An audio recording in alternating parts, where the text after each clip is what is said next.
Hey guys, Ariel over here at Finance, where today and the last few I have been working on filling up our lovely new planters. So I filled them all about to there with wood chips that are pretty well rotted. They were, whole trees that were chipped, and they're probably 10-year-old chips or so by now.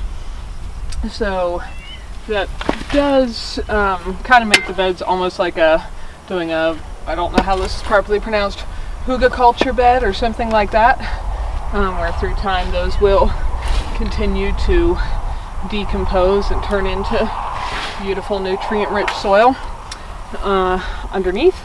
And what I'm putting on top here is topsoil. This came from still the big pile that Clay had made when he made the pad for the shop foundation.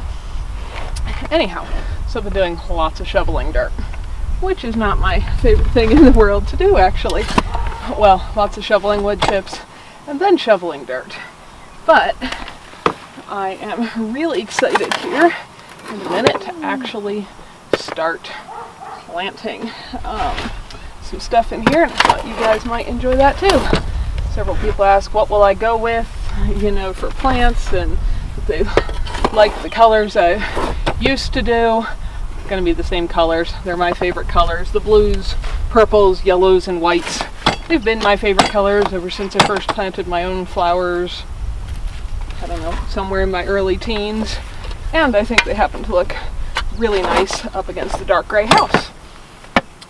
Where you might notice the white caulking here is a little messy still. That is still curing. I had a little bit of a caulking crack that had developed over time around the window there, and if rain would blow in really hard from this side of the building, it was leaking just a bit. So I just caulked that earlier today, if you're noticing that. Anyway, I think that might do it here. I'm trying to occasionally pick out the rocks when there's bigger, chunks. And if you missed it in the last video, I did line the whole inside of each one with plastic, both to help protect the wood and hopefully make it last even longer, and also to keep quackgrass from coming up through from underneath.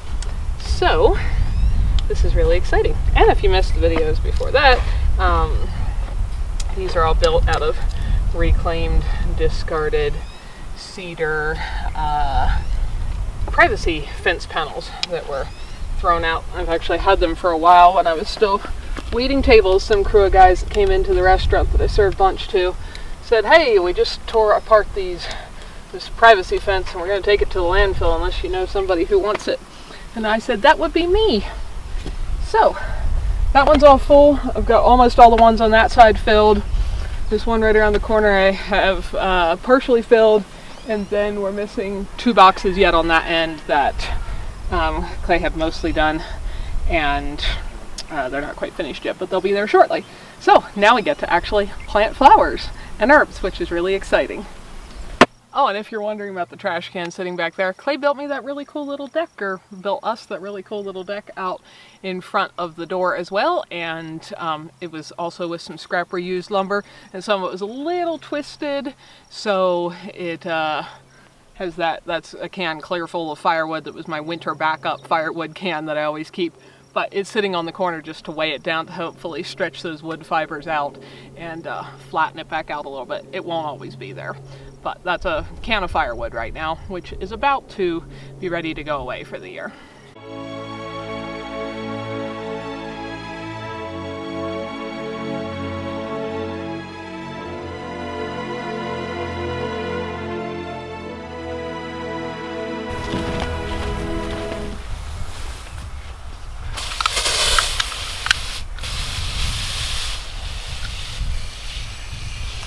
Well, that's the first one planted. I might stick a few other things in there, but I'm always tempted to kind of overstuff everything, and I know everything needs some room to grow. So I've got a lot more planting to do. I don't know if I'll have time to video all of it, but I thought I'd try to make the time to at least do this first one. And as far as what's in here, there's going to be a variety in all the planters, pretty much the same things I've been growing the whole time. And most of these plants I had growing in the old clearing, and I moved them, and they've either been planted in the end of the one garden bed there, or some have been planted around the fruit trees where they've been really getting choked by that quackgrass, so I've realized I need to move them. So some of them I've dug up and relocated to here, and some have just been sitting in big pots waiting to go into these when they got completed. Anyway, I have various herbs. This is a kind of lemon, not lemon balm, I'm blanking on the name of this right now. Smells and tastes absolutely wonderful, makes a great herbal tea. This one is Nepeta or catnip. I've got tons of it. It reproduces well. It also makes a lovely tea. This is my one parsley plant that survived from last year, which is amazing. I've been growing parsley for 15 years in Wyoming, and several people are like, oh, well, it'll grow the second year. It's a biennial. Yes, if it doesn't freeze to death in the winter, and mine has always frozen to death in the winter. But that one's super tough, so hopefully here it will actually go to seed, and I'll be able to save some seeds from it. I don't know if they'll be extra tough or not. I've got a couple strawberries in here. I don't know that we're likely to actually eat any strawberries off of them in here, but they do make a beautiful foliage, and will kind of vine down over the front here, and maybe make some berries. This is Creeping Jenny. It just doesn't do anything useful other than be a pretty bright colored, contrasting, kind of limey green, yellow vine color.